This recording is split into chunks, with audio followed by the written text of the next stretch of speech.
Welcome to Metapod, the podcast where we discuss operational execs and organizations that make and move stuff, and our common headaches, digital transformation, the forever labor shortage, and doing more with less.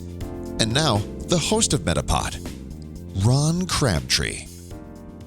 So it's Ron Crabtree here, your host for Metapod. And we're going to focus in this episode around how organizations can tap into and leverage part-time or fractional, another way of thinking about that, or full-time interim talent, help deal with complex problems around finance operations, finance and IT. And I'm super thrilled to have with us as a guest for this episode, John Dennison, who I met more than 20 years ago when he was the chief financial officer for Wolf Envelope in Metro Detroit. And we became, pretty good friends and stayed in touch over the years, got out, played a little golf here and there, and shared some stories about that sort of stuff. And he's also done some work for us as a matter expert. We'll talk about that along the way as well. But I'll let John introduce himself in just a moment. But before that, the focus here is two big things. One would be a bit of a diagnostic. We're going to ask John to share with our audience, how do you determine whether or not you've got a real opportunity in the area of leveraging external interim talent to help with finance operations?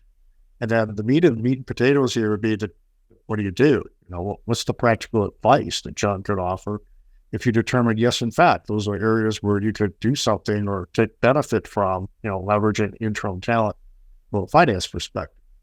So that's what this episode's about. And John, if you don't mind, introduce yourself to our audience. Thank you, Ron. Appreciate that. And thanks for inviting me to the podcast here. Yeah, let me share some thoughts on my background. I have over 30 years of experience at the executive level and helping small businesses grow. Spent my time here throughout, mostly in Metro Detroit, a little bit traveling here and there, but mostly in Detroit. Managed 100 employee to 450 employee organizations, some with multi-sites around the states. I help create responsible fiscal financial policies. I'm a results-driven leader. I like to consider myself a strong, steady leader. Don't get excitable too much when things don't go right. I said remaining calm, I think, is the best way to go through it, because employees see that and they want, if I'm panicking, they're going to panic. And let's not go that far with it. And so when things don't go right, I think good, steady, strong leadership is the best way to go. I tend to approach things with a consultative business approach. Get the facts. Let's get it right. Let's see what happened. And let's get down to that root cause and find a solution and find a way forward. And sometimes that includes, internal assets, external assets, or resources. And that's where we go from there. It's the approach. That's my career in a nutshell. That's awesome. So John's going to get into some diagnostics here in a moment, but I want to just kind of frame this up a little bit. You talk about finance operations, being CFO, plant controller, et cetera. But I've experienced over and over again, and John's going to share some insights here, that it's pretty rare that finance operations is just finance. It almost always takes in a big chunk of IT. It's very common for technology to matrix up under the finance operations. And then in smaller organizations in particular, not uncommon that HR management and the management of talent and, policies related to people also tends to roll up under finance. So I found it pretty encouraging and interesting that John's willing to kind of expand the envelope here for the classic kinds of challenges that top financial person will often encounter in medium and small size organizations. So with that, John, share with us what you see as kind of those top three diagnostics or the things companies should consider. To begin, I think there are a couple of areas that really come to mind really quickly. That's a human resource management is top on my list. And simply because, in smaller organizations, we might have a human resource taskmaster, if you will. Maybe it's an assistant that, hey, I'll get the application and send it out to people that you need to hire, or I'll put the onboarding documents together and hand them to someone. But that's about it. But where companies really need help is in the professional management of that function. For example, if you're hiring new employees, you really want to hire right the first time. You don't want to hire the wrong person by going too fast or thinking you can do it all on your own, and then not hiring the right person and redoing that again in 3 months or 6 months, whatever it is down the road. So I think that's one. Number two, I think the second thing would be technology management. I mean, that market is changing so fast, so quickly. It has passed me by. The the management of that. I know how to manage it. I don't know how to do it anymore. I used to be able to do it, but that has passed me by. But I can manage it. And you have to really get down to the root cause of what you're looking for in technology and seeing what you have, what expertise you have on staff, and then filling that gap with what your needs are versus what you have. And so that would be number 2. And number 3 is pursuing sales opportunities through how they come about. And they come about in the strangest ways. And you have to be open to that. You have to have a manager that's open to that. And I have some very strong success stories and failures too at the same time that have come along. They come through my experience. So being aware of that, being open to those, and either, again, using internal assets to get results you need, or using external. We'll get to that here in a minute or two. But those are basically the 3 that I see that can help small businesses grow, that have the potential for using external fractional financial talent. All right. Well, maybe you could peel the onion back a little bit more now. It's Sure. maybe some specific things you could do in your diagnostic. How would you go after it if you were, kind of come in and cover that, finance operations spot? Right. What would be the diagnostics you'd want to do? Well, I think for the most part, a lot of companies, they're trying to do the right thing. They have budgets, they have, data, they have a working staff already. And when you're hiring like someone at the controller or CFO level, that's a pretty high level position within an organization. And you're coming in to help them grow. And so how do you help them grow, right? No one wants to go backwards. We want to go forward. So we're looking to grow. How do we best do that? So you get used to the plans in place, and then you see where we are against those plans, and you evaluate, what's the priority?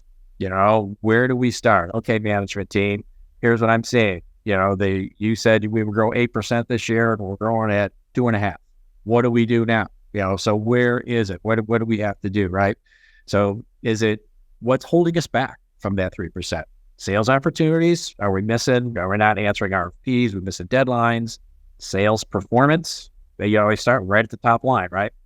You don't have a top line, you don't get the bottom line. So you start right there. And that could lead into operational improvements. It could lead into, hey, I don't have the proper staff, or I haven't trained my sales staff properly within the new market.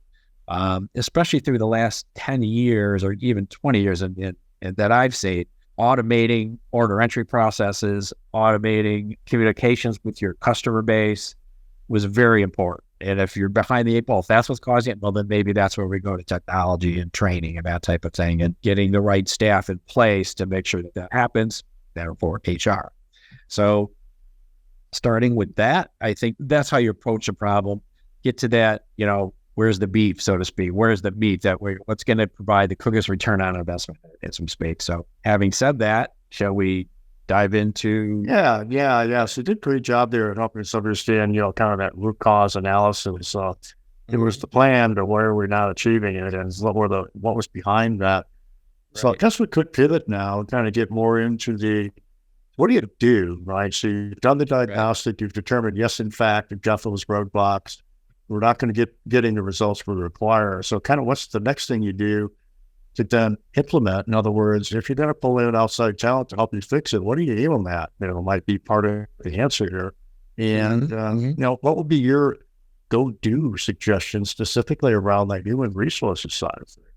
Right. This is an example. What we did at one of the companies I worked for is didn't have a sales manager. The owner was a subject matter expert in his area, did well with customers and selling, but as the company grows, it outgrew his ability to manage, and thought he could continue to do that in growing. But but you come to a point where I'm not growing because I'm so busy doing other administrative tasks or doing other things instead of focusing on growing business. And so in that particular situation we need a sales manager. We need someone to manage the sales and help respond more quickly to our customer base. Company was well known throughout Southeast Michigan, and it was the go-to company to help with technology. So as the company grew, hired the sales manager, brought this. So the objective then, the root cause was the owner was too busy doing administrative tasks and needed to offload some of those have a sales manager help manage a sales staff so we could respond more quickly and be more responsive to our customers. And so in that particular case, we decided to hire a recruiter to help define what was a good sales manager. The owner had in his mind what he wanted, what that person wanted to say and do and present in the organization. So we hired a good recruiter and we put the plan in place saying, okay, we had the interviews to make sure we had all the steps in place to identify the person, what characteristics, what the job duties were, job descriptions, job characteristics, and minimum educational background. And so since this was a highly compensated position, we had a team, 3 or 4 people on that team, of which I was one, to help bring in a sales manager that would fit within the core of our beliefs and what our guiding principles were of the company. So in that case, we did hire a subject matter expert, if you will, who knows the market, knows sales of high-tech products in the market that could help us recruit the right person. So that's that's where you tapped into the interim expert to help with correct a precise focus around the ideal hire. That's correct. And it was one and done, if you will. It was a nice project, hired, paid the fee, and the person still with them today. So we took the time to do it right first time. And so that was money well spent. And sales began to, within 6 months, we saw sales and we put the plan in place to give budgets to our sales reps to have budgets to meet and customers to call on and how we had set up milestones on, monthly basis of what they were doing. So we could manage the sales process. We could improve that sales process within the company, and sales began to come back and turn around and very successful. That's how we did that one. Awesome. So let's pivot now back to technology and embracing technology and, what will be the go-do there, do you think? Well, a couple of things. As you know, the market's changing very quickly in this area.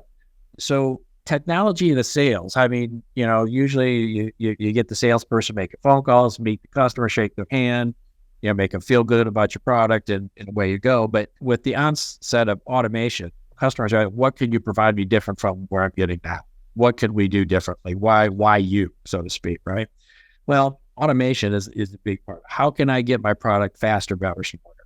What can you do to help me do that? And I'll go back to my experience. You mentioned Wolf Envelope Company, and we were in the contract envelope business, right?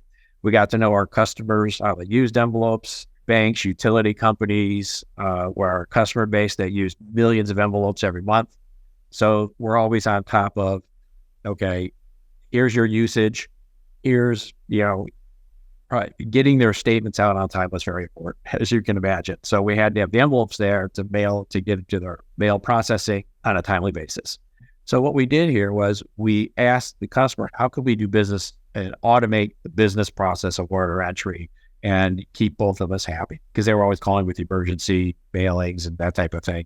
So what we did is we tapped into their process through automation, and we created a website that they could tap into and send us their usage information so we could track their inventory for them. So we took that burden off them. And when we saw min-max quantity, we built rules to say min-max quantities. All we had to do was go in to their processing plant, figure out what the usage was, confirm with the customer that usage is going to continue or this one's going out, or, so we had some discussions back and forth, but for the most part, we managed their inventory for them, got them their envelopes. When they hit the minimum, we would create another batch of envelopes, send it to them within 2 weeks. They would have it and continue operating properly. So we took that burden of inventory management off them, and we created that automation so that it worked well for both sides. But the more important thing I want to add to that is that it made that customer beholden to us. We created that system for them. We were the ones managing their inventory. It's going to be hard for them to leave should they ever want to, I understand you have to test the market, make sure we're not, the pricing's competitive and for the complete service, it's a good value to our customers. So I thought that was really a good value add process that we had for that customer. And we rolled that out to other customers, and they absolutely loved it. Okay, And so good. All right, cool. So let's get now to sales opportunities and operational improvements. What might be a few tactical things to go do in that space? We potentially could tap into extra resources. Yeah. So as you know, sales opportunities come in very strange ways. It's who you know sometimes, and you run into someone you know, and you say, "Oh, I met this business," and they say, "Oh, yeah, I know this guy." And you start talking, casual conversation. So I met a very interesting fellow. He was a West Point graduate from the military, and then just started a consulting business when he left the military. He said, "I can help businesses gain government contracts because I know the colonel at the military plant down at 10 Mile 696. I know the administrative assistant. I know who writes the POs to buy axles for our Jeeps. I know the person. I know that person. I know his wife's name, his kid's name." So when I was talking, I said I was in the prototype machine shop business, and we were looking for government contracts. We wanted to get into it. So I introduced, I will call him George, to our CEO. So that was a very strange opportunity that just came about by talking to someone and saying, "We're looking to get into this business. I know someone who could help us get into that business." And the good news is the timing was right, because the Pentagon lets $5 billion contract every 5 years. They renew their contract. They look at it. We were in a transition phase from wrapping up a 5-year contract and starting a new 5-year contract. So that takes basically, believe it or not, 18 to 24 months to do that. So we were able to, just by meeting somebody, introduce to the CEO, and those two hit it off, and away you went.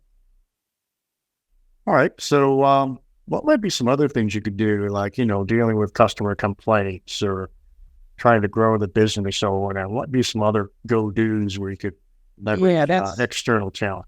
No one's perfect. I take the philosophy of customers aren't looking for perfection. They're looking for results. I want a good product when we made envelopes for our bank utilities, we're making, 1 billion envelopes a year. Not every one of them is going to come out just right. So it might jam in their machine, and so they want someone to come fix it. So, so we had a staff that could go out, that knew those processing envelope machines, that could go out, fix them, get them back up and running, and away you go. So if you respond, if you just embrace that, we could argue that, the envelopes all are good, and, that, hey, it's not the envelope, it was the machine. In many cases, it was the machine. They ran out of their material to help suction cup the envelope as it goes through at high speed through the machine, and it had dried out, and it wasn't sucking the envelopes through properly, and so the machine's jammed. So sometimes it's not your fault, even though your product is the one that's in the machine, and so they're thinking it's the envelope, not the machine. So we had a team that responded to that and responded quickly to every issue that we had, whether it was our problem or not. And so expensive, yes, but very, very necessary. A nice value add for a customer base that, have to get statements out on time. They're under deadlines. They have to get their job done, and we can help them do that. And if we became aware that it was a machine issue, not our product issue, we made them aware of that because of the training we put into our technicians to go out and do that type of thing. So again, a good sales opportunity, because when the contract comes up for renewal, they talk to their internal staff and they say, "Hey, these guys are great. Every time there was an issue, we get someone respond, and they were here or there with issues." So I think you build that nice, comfortable customer relationship when you can respond to things that don't go right all the time. Yeah, so that's interesting. So basically, you became experts on how to use the envelopes. You became experts in the technology, the equipment itself. It would consume the envelopes and the processes, so that you could be a single source for expertise. That's pretty interesting. And I'm going to ask you to tell a little story here in a minute about, sometimes there's challenges in finance where, you can't get everything figured out yourself. Things change, and, situations change. I'm thinking about an organization that you helped out that's been a customer of ours for a number of years now. And they were originally started as a startup, small private company, and they grew and started winning some pretty good contracts, and then they were gobbled up by the big company. And lo and behold, there are lots of challenges there. You describe that situation and why it was appropriate for them to look at interim talent, and what did you do, to help them these guys? Yeah. That was a very interesting situation at Arisen, where as the merger of two companies are coming together, or the purchase of or an acquisition of a company. And I think the deal was built on a lot of faith, on, and I don't want to say lack of due diligence, but maybe not enough due diligence to prepare the acquirer to figure what's in the books, what books and records, and how good are those. How good is that receivable base and payable base, and what's the inventory like there? And, so I think the focus came in to say, hey, we bought this company. Let's continue on quickly and build product and keep moving product. What was happening was there was a lack of understanding of what all was in those records, in those historical records. And the company needed some real assistance to dig into, where do we start? What was the true opening balance on the balance sheet? What was the true balance? What's in that $15 million, prepaid insurance number, or something like that, or some financial record like that? And they had over 1,400 lines of work in process inventory that were, 4 or 5 years old. And so we had to go through and determine, were they still good? Because sometimes these products they take a while to build. They could take 6-8 months to get a good product shipped to a customer based on construction materials, that type of thing. So it was very interesting to go in, and it was almost like a forensic accounting situation, where you had to, we had to dig deep and get to the root cause of what's in there. Let's identify what's in there. Is it still good, or isn't it good? Certainly there were some write-offs in that situation that we had to take, and also found some gains, things that should have been there that weren't there. We found some of that too. So I went in and took every balance sheet account, other than cash, because they had a good handle on their cash, but everything underneath cash, from, prepaid insurances to prepaid assets to inventory to fixed assets to payables to customer commitments. And I had to dig into their processes also about what that root cause was, and we improved some processes along the way. Having determined that, those they had booked some customer commitments, payables, if you will, over time for certain employee compensation issues that weren't properly booked. So we found those and had to reestablish them on the balance sheet as well. So it was really a deep dive into the ledger systems and historical records, and to prepare a report for the management team to say, I found that the prepaids really shouldn't be 15 million, they're 12 million, and here's 3 million that you have to write off, and here's why you have to do that. And so I think I took on the matter of a subject matter expert in the historic records, helping this company identify what their historical opening balance sheet really was. Yeah, I call that kind of an episodic thing, where there was a very little window of time. They had a deadline they had to get to for financial reporting. This bigger company had a lot more compliance requirements than the smaller company had. That we had to be fully GAAP compliant, et cetera. So that's a pretty darn good example. Are there any other examples or tactical actions you might suggest before we get into wrap up?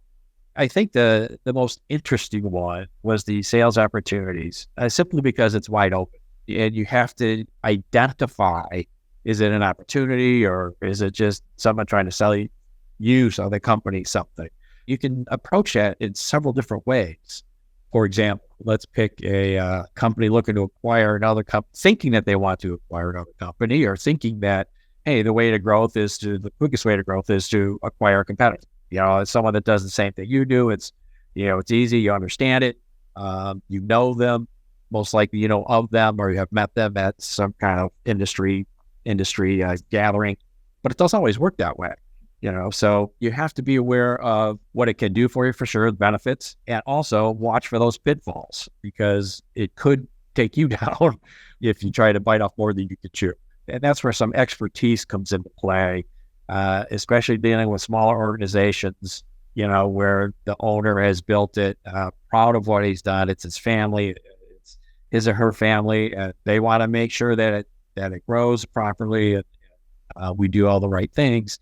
So you have to temper that with, yes, here's a growth path, but let's plan this out. Let's discuss it. Let's define what we want to gain out of this thing, and then execute the plan. So it's really stepping back and being proactive in a plan, and then executing a plan forward. Now, plans change, of course, and you can adjust with it. But you put in the background thought process, and identified some things that you want, that you need and require along the way to help you stay on track and keep the main goal in focus. All right. Awesome. We'll move into wrap up now. Let's just pretend that folks did want to reach out to you, ask questions about today's episode, or, wanted to pry the onion back in terms of what you did in certain situations. What would be the best way for people to get in touch with you? Ron, I think the best way to get in touch with you is, I would say, please call Ron, or please call people at MetaOps, and I'd be happy to work with you or anyone at MetaOps to help answer questions or assist in any way possible. Awesome job here, John. Thank you so much for joining us and sharing those bits of wisdom gleaned over many years of experience working with different kinds of organizations. And I had a foundation originally as a certified public accountant, so you understood all that. Well, all those wickets, so it's kind of a foundation for the skills you've built over the years. So it's a great story, how part and full-time interim talent can help in finance area, but not limited to just finance, which was that a great example provided, but the reality that finance usually has to take in HR, has to take in technology, and helping companies work through how to grow and improve operational performance. So that was fantastic. So that we're to wrap up very much. Thank you, John. Thank you. Thank you for having me. You're welcome. So with that, we're going to wrap this one up, and we hope you would join us for upcoming episodes where we're going to peel the onion back and keep diving into these function concentration topic areas around how we leverage part-time and full-time interim talent to solve these difficult business problems. Okay, super. Thanks so much. Okay, bye-bye. Thank you for joining Metapod.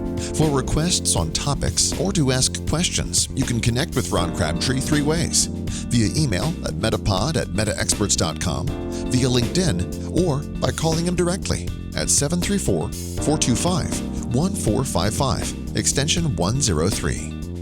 Lastly, if you love the show, please consider leaving a 5-star review on your favorite podcast app.